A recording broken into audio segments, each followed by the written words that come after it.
हाँ हेलो। तो हम लोग जो है अब यहाँ पर इस डिस्कशन को आगे बढ़ाएंगे। जो हमारा फ्री पार्टिकल का डिस्कशन हो रहा था, हम लोगों ने देखा कि जो ये सॉल्यूशन है श्रोडिंगर इक्वेशन का मैथमेटिकली, ये कुछ एक्सपोनेंशियल सॉल्यूशंस हमको मिलते हैं। फिजिकली जो हमको मिलता है वो क्या है, अभी उसको हम लोग समझेंगे। मैथमेटिकली हमको दो इक्वेशंस मिले जो दो वेव्स के इक्वेशन है। एक वेव जो एक्स एक्सिस के राइट की ओर जा रहा है, दूसरा वेव वो है जो एक्स एक्सिस के लेफ्ट की ओर जा रहा है। राइट वेव, लेफ्ट वेव, ठीक है। तो जो श्रोडिंगर इक्वेशन का सॉल्यूशन होता है, ये हमें वेव फंक्शन देता है। वेव फंक्शन से हमको क्या मिला? वेव फंक्शन है, वेव का इक्वेशन मिला। वी हैव टू वेव्स जो कि एक्स के राइट और लेफ्ट में जा रहा है। अगर वाई एक्सिस होगा तो ऊपर नीचे होगा। हम लोग और डायमेंशंस की बात करेंगे आगे। तो फिजिकली अगर देखा जाए, फिजिकली क्या मिलता है हमको? ट्रेवलिंग वेव्स मिलते हैं। इस तरह के वेव्स को ट्रेवलिंग वेव्स बोलते हैं। ट्रेवलिंग वेव्स तुमने पढ़ा होगा वेव्स एंड ऑसिलेशंस में। ये चलता रहता है वेव। सॉल्यूशन जो है फ्री पार्टिकल का Schrodinger equation solution is a travelling wave. अब सवाल ये उठता है कि स्टेशनरी स्टेट्स क्या है, माने साई एक्स क्या है। तो इसका जो साई एक्स है, जो स्टेशनरी स्टेट्स है फ्री पार्टिकल के, दे आर ट्रेवलिंग वेव्स जिनका वेवलेंथ h/p होता है। अब यहां पे एक अजीब सी बात नोटिस करने लायक है। अगर तुम सोचो तो तुमको थोड़ा सा जो है लग सकता है कुछ अजीब है। अजीब क्या है? तुम अगर शब्दों पे ध्यान दो, ये कह रहा है स्टेशनरी, ये कह रहा है वेव्स। बहुत कॉमन सवाल हो सकता है बच्चे का कि भैया स्टेशनरी बोल रहे हो, फिर बोल रहे हो वेव्स। वेव्स तो चलता रहता है, फैला हुआ होता है, ये क्या बात हुई? ठीक है, अजीब सा लगता है, किसी को भी लग सकता है। बहुत जेन्युइन क्वेश्चन है कि स्टेशनरी कह रहे हैं, फिर कह रहे हैं वेव्स। स्टेशनरी मतलब तो स्थिर होता है। तो इसको देखते हम लोग, ये क्या एक्चुअली क्या बता क्या रहा है। इसीलिए हमने बोला था free particle is a very important and very interesting situation. तो यहाँ पे जो वेवलेंथ है वो h/p है, ये हम जानते हैं। p कांस्टेंट है क्योंकि कोई फोर्स नहीं है। इसी h/p को जो है हम लैम्डा को लिख सकते हैं 2π/k। p जो है h/k होता है, पिछले लेक्चर में बताया गया है। ये जो तुम यहाँ पे इक्वेशन देख रहे हो साई के a e⁻⁰ minus h/k² plus b e⁻⁻⁰ minus kx minus h/k²t/2m, sorry ये प्लस होगा। तो ये जो है ये दो वेव्स है। ये k जो है ये क्या है? What is this k? ये सबस्क्रिप्ट k जो है it is related to momentum,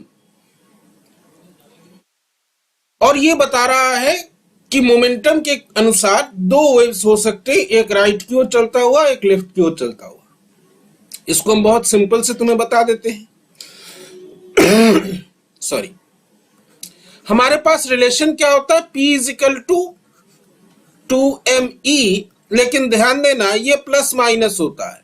माने एक वेव जो है P मोमेंटम है, वेक्टर है, डायरेक्शन होता है उसका। ये जो प्लस और एंड माइनस दे सिग्निफाई, ये एक्चुअली जो है बताते हैं signify waves moving in two directions. दो डायरेक्शन में चल रहे हैं, लेफ्ट की ओर और राइट की ओर। हैविंग सेम मैग्नीट्यूड, इनका मैग्नीट्यूड सेम है। इनका जो मैग्नीट्यूड है वो सेम है 2me। क्योंकि मैग्नीट्यूड सेम क्यों है? क्योंकि फोर्स 0 है। दो प्लस माइनस जो साइन है ये एक राइट की ओर एक लेफ्ट की ओर चलते हुए वेव को दिखा रहा है। अब इसमें सवाल उठता है कि पार्टिकल की स्पीड कितनी है। क्वांटम मैकेनिकली पार्टिकल की स्पीड अगर हम निकालना चाहे quantum mechanically, it is p/2m h/k/2m। ये आया कैसे? अब बोलोगे ये कहां से आया? तो ये आया यहां से, कल हमने लास्ट लेक्चर में डिस्कस किया था कि कोई भी वेव जो है it has a certain relation between x and vt, इसके बीच में इसका कॉम्बिनेशन जो है वेव बताता है। तो तुम्हारा जो साई के निकला है, तुम इस साई के से कंपेयर कर सकते हो। ये जो क्वांटिटी है t के पहले, दिस इज दिस क्वांटिटी, इसको तुम खुद चेक कर सकते हो। This is e/2m, this is quantum mechanical speed of the particle. Quantum mechanical मतलब है कि जो वेव है वो वेव कितनी स्पीड से चल रहा है। क्योंकि जब भी हम लोग क्वांटम मैकेनिकल सिचुएशन डिस्कस करते हैं, we have a wave moving with the particle. ये वेव इस स्पीड से चल रहा है, हम इसको यहां पर कह सकते हैं this is the speed of the wave function या wave. This is the speed of the wave moving with particle. और इसी वेव से हम जो है सारी इंफॉर्मेशन निकालते हैं। क्लासिकली अगर हम देखें, क्लासिकल स्पीड जो है हाफ mv² e 2e/m। तो देखो यहां पर एक डिस्क्रिपेंसी है। हम लोगों ने अभी क्वांटम मैकेनिकल स्पीड क्या निकाला, e/√e/2m। इसका मतलब क्या है कि वेव जो है वो आधी स्पीड से चल रहा है। वेव जो है ये आधी स्पीड से चल रहा है, पार्टिकल के आधे स्पीड से। मैंने पार्टिकल निकल जा रहा है आगे और वेव उसके पीछे है। This is the discrepancy, this is a discrepancy. Discrepancy मतलब इसको हम लॉजिकली नहीं मान सकते। The wave is lagging behind the particle. अब लैगिंग बिहाइंड का मतलब तुम फेज मत समझ लेना, वहां पे दोनों वेव्स होते हैं। यहाँ पे एक पार्टिकल है और यहाँ और दूसरा वेव है। Is lagging behind the particle, ये पार्टिकल के पीछे चल रहा है। How to solve the situation, इसको हम कैसे सॉल्व करें, क्या कंसेप्ट है। अगर ये सिचुएशन है, इस सिचुएशन को अगर हम सॉल्व ना करें तो हमारा पूरा एनालिसिस ही बेकार हो जाता है। कोई मतलब नहीं है कि भाई जो भी चीजें हैं, हमने शुरू में ही बताया था क्वांटम मैकेनिक्स में कि जो वेव है that is carrying information about the particle. Wave particle के साथ चल रहा है, लेकिन यहाँ का कैलकुलेशन हमें कुछ ये दिखा रहा है कि पार्टिकल की स्पीड ज्यादा है, वेव की स्पीड कम है। This is the situation. Now how to deal with this situation, इसको हम लोग कैसे डील करें, इसको हम लोग कैसे समझे। क्वांटम मैकेनिकल वेव फंक्शन की स्पीड आधी है पार्टिकल से, इसको हम पैराडॉक्स भी कह सकते हैं। एक तो ये प्रॉब्लम है, इसको हम जो है इसको पैराडॉक्स भी कहते हैं। तो इसको हम लोग देखेंगे। दूसरी प्रॉब्लम क्या है, जो सबसे इंपॉर्टेंट क्वांटिटी है, जो सबसे इंपॉर्टेंट कंसेप्ट है वेव फंक्शन के लिए, जो हमने पिछले लेक्चर्स में बताया है, that is the wave function to be physically acceptable the wave function should be normalizable. Physically acceptable wave functions, physically acceptable wave functions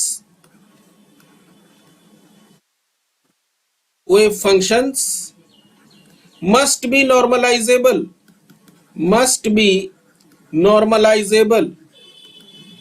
ये नॉर्मलाइजेबल होने चाहिए।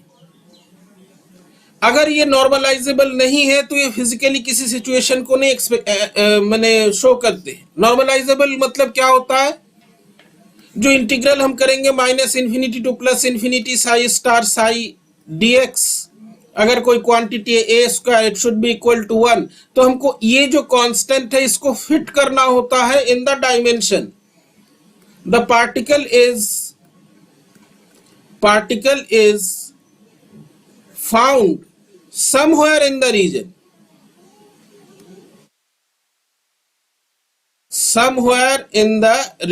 in the region of study। Region of study में particle कहीं ना कहीं तो होगा, यही इसका मतलब होता है।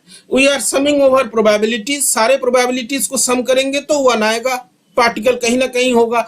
लेकिन सवाल ये है कि फ्री पार्टिकल के केस में ये कहीं ना कहीं कहाँ है, क्योंकि हमारा जो डायमेंशन है, हमारा हम जिस रीजन में कंसिडर कर रहे हो तो इनफाइनाइट एक्स एक्सिस है, बाएं की ओर भी चला जा रहा है, दाहिने की ओर भी चला जा रहा है। However in the case of free particle, in the case of free particle, the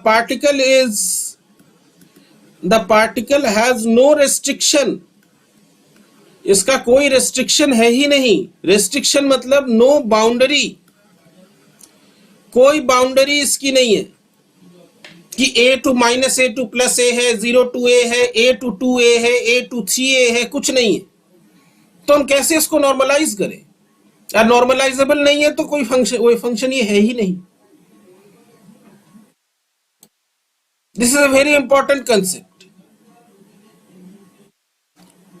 this is a very important concept and this is a very interesting at the same time.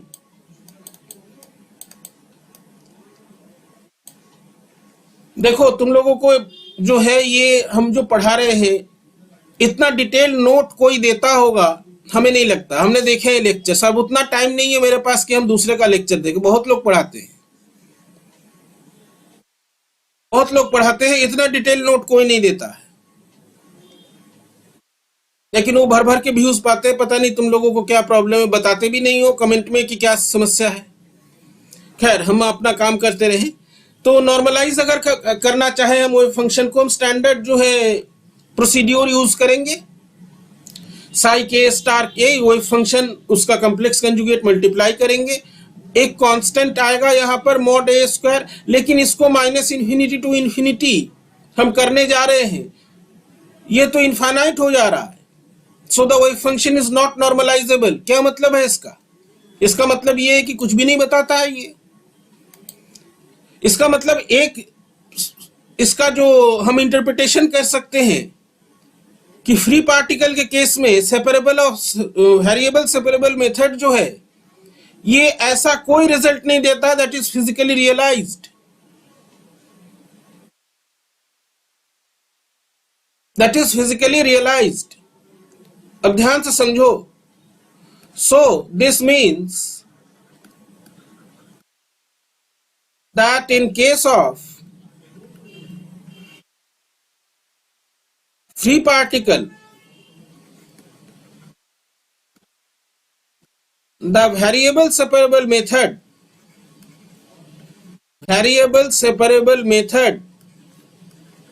does not produce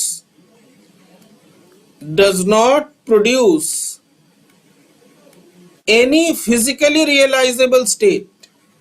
नॉर्मलाइजेबल ही नहीं है तो physically realisable कहां से होगा? और पहला है कि स्पीड की दिक्कत है। रियलाइजेबल स्टेट, इसका मतलब क्या? ये सारा एनालिसिस जो इतने 2 लेक्चर लिया सब बेकार है? नहीं है, हम बता रहे नहीं है।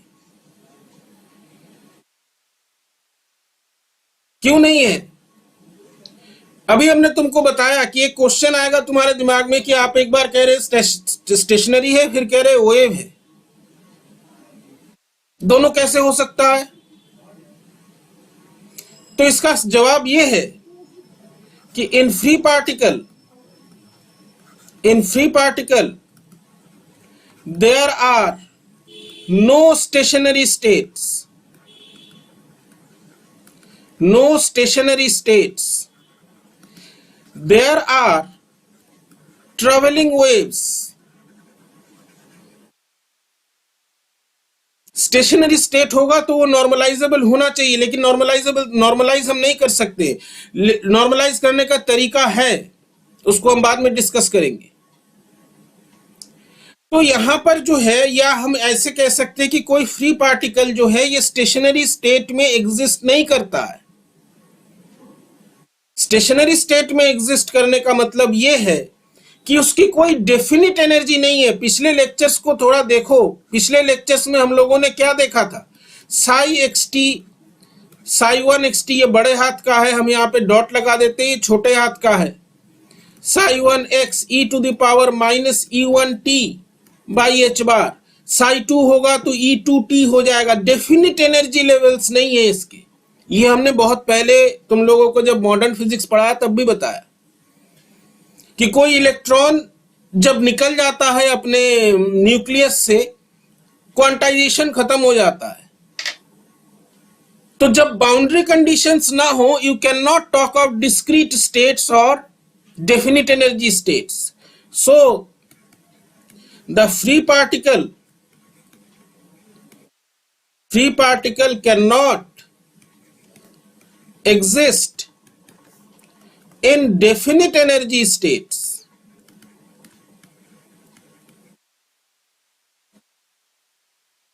Like E1, E2 इस तरह के स्टेट्स में ही एग्जिस्ट नहीं कर सकता। एनर्जी जो है, energy is continuous, energy is continuous.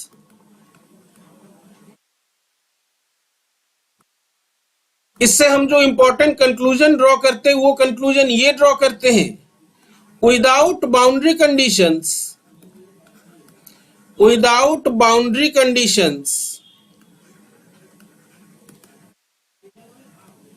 we cannot talk about definite energy states.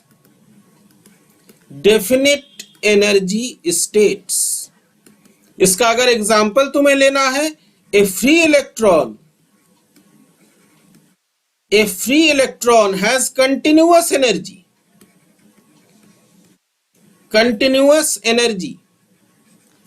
and no discrete or quantized energy. Discrete या क्वांटाइज्ड एनर्जी इसके पास नहीं होती है, कंटिन्यूअस एनर्जी होती है, ई वेरी करता रहता है। इलेक्ट्रॉन निकल गया एटम में से, उसकी एनर्जी अब क्वांटाइजेशन को फॉलो नहीं करेगा। तो यहां से हमको एक इंपॉर्टेंट रिजल्ट ये मिलता है, जब तुमको साइंस में या फिजिक्स में जब तुमको कोई रिजल्ट ना मिले, वो भी एक रिजल्ट होता है, ध्यान दो, वो भी एक रिजल्ट होता है, उससे तुमको कुछ सीखने को मिलता है। ये कंक्लूजन हमको मिला यहां पर। ये वेव्स होते हैं, ट्रेवलिंग वेव्स होते हैं, they don't have definite energy. तो इसके आगे की कहानी क्या है? डेफिनिट एनर्जी नहीं है तो सब खत्म? बिल्कुल नहीं। इसका कभी भी ये मतलब नहीं होता है कि टाइम इंडिपेंडेंट श्रोडिंगर इक्वेशन या फ्री पार्टिकल जो है it is of no interest. इसके इंपॉर्टेंट कुछ चीजें होती हैं, इसमें इंपॉर्टेंट कुछ कंसेप्ट्स होते हैं। यहां पे वेरिएबल सेपरेबल मेथड जो है, it is playing a purely mathematical role. यहां पे मैथमेटिक्स और फिजिक्स जो है दोनों अलग हो जा रहे हैं। मैथमेटिकली तो हम कर ले रहे हैं, हमने वही फंक्शन निकाल लिया, लेकिन फिजिकल इंटरप्रिटेशन इसका नहीं निकल रहा है। फिजिकल इंटरप्रिटेशन इसका नहीं निकल रहा। फिजिकल इंटरप्रिटेशन निकालने के लिए हमको कुछ और मेथड करना होगा। अब यहां पे जो है कंसेप्ट आ रहा है कंटिन्यूअस एंड डिस्क्रीट एनर्जीज का, जो हमने तुमको बताया। The variable separable method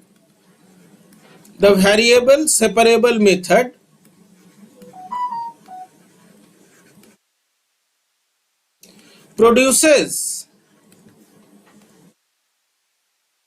solutions that have mathematical meaning,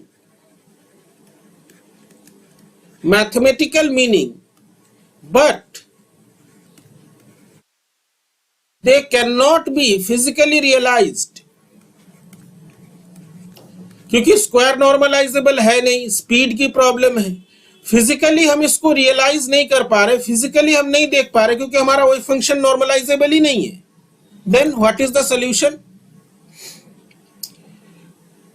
अभी भी जो है जो जनरल सोल्यूशन होगा, जो हम लोगों ने इससे पहले बात किया था, जनरल सोल्यूशन क्या होता है? जनरल सोल्यूशन जो है साई एक्स टी कुछ इस तरह का होता है, summation over n c n psi n x e to the power minus i e n t by h bar. ये जनरल सोल्यूशन था जो हम लोगों ने डिस्कस किया था। अभी भी जनरल सोल्यूशन हमको मिलेंगे। Still we can talk of, क्योंकि हम मैथमेटिकली बात कर रहे हैं तो मैथमेटिकली हमको मिल ही सकता है। We can talk of general solution of time independent Schrodinger equation. सवाल है कैसे? सवाल है कैसे? यहां पे जो वेव्स, दोनों जो वेव्स चल रहे हैं, एक लेफ्ट की ओर एक राइट की ओर, वो लेफ्ट और राइट हम पहचान कैसे रहे हैं? एक का मोमेंटम प्लस है, एक का मोमेंटम माइनस है। मोमेंटम कौन से मोमेंटम जो है कौन सा पैरामीटर से रिलेटेड है? के से रिलेटेड है। तो इन दिस केस जो हमारा सोल्यूशन होता है, the general solution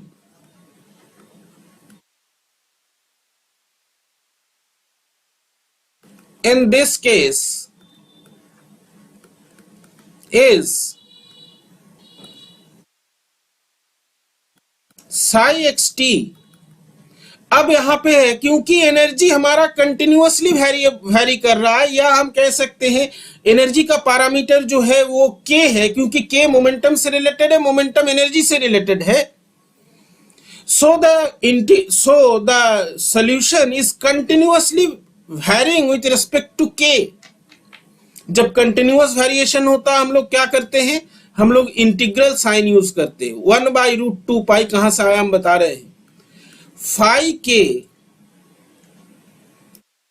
E to the power i k x minus h bar k square by 2m t d k. Since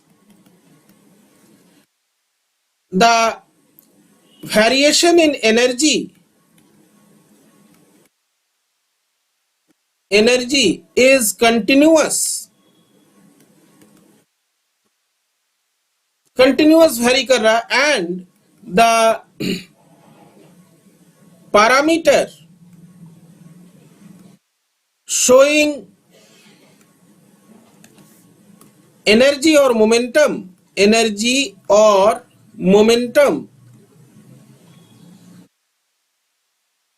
is k। so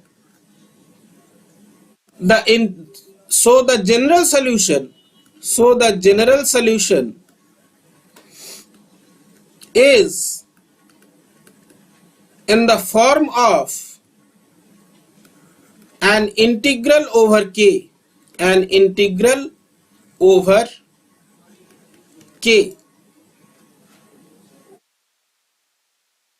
ठीक है। ये 1/√2 जो है ये एक फैक्टर आया है इंटीग्रल से, ये मैथमेटिकली आया है। कैसे आया है उसको हम लोग डिस्कस करेंगे, अभी उसकी उतनी जरूरत नहीं है। तो बेसिकली हमारा जो पहला सोल्यूशन था, पहले जो हम लोगों ने पढ़ा था, जहां पे समेशन था psi x t summation n c n psi n x e to the power minus e n t by h bar, जो पिछले लेक्चर में पढ़ा था वहां पे। और अभी हमारा सोल्यूशन क्या है? It is integral 1/√2 pi phi k e to the power i k x minus h bar k square by 2m into T. तो यहां पर हम ये देख रहे हैं कि जो पहले सी एन कॉन्स्टेंट्स थे, now they are 1/√2 pi phi k d k. ये कांस्टेंट्स है, ये जो है ये पिछले पहले जो सी एन था, अब ये कांस्टेंट इस इंटीग्रल के फॉर्म में है। तो यहां पर ये जो वेव फंक्शन है, this wave function it can be normalised and carries a range of values of k माने momentum 2 pi by lambda. Lambda क्या है? h बाई पी है। पी क्या है? √2m है। अब यहाँ पे अगर के वैरी कर रहा है continuously, this means it has a range of energies and speeds. और इसी को हम एक बहुत इंपॉर्टेंट कंसेप्ट से जानते हैं, that is called the wave packet. Now we have a wave function that can be normalized, जिसको हम नॉर्मलाइज कर सकते हैं, normalized, and has a range of values of k, which means a range of velocities and energies.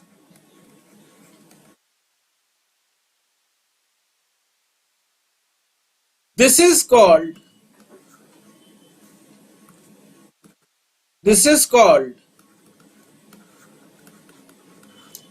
an wave packet.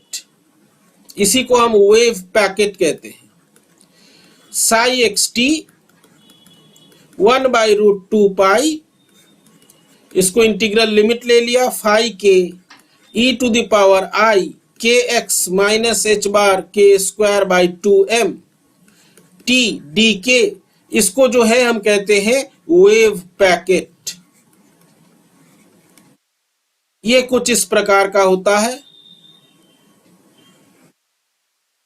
और इसके अंदर जो है they have a range of energies, range of values of के।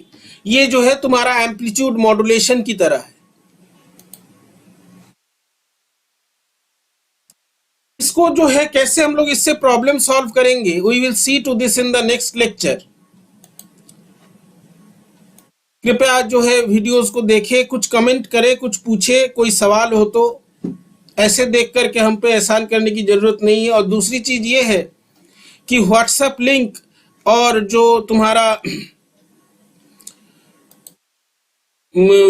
Telegram channel का link है वो description में दिया रहेगा। So if you have any question you can ask this questions, और इसके ऊपर जो प्रॉब्लम्स हैं हम लोग इसके नेक्स्ट लेक्चर में सॉल्व करेंगे।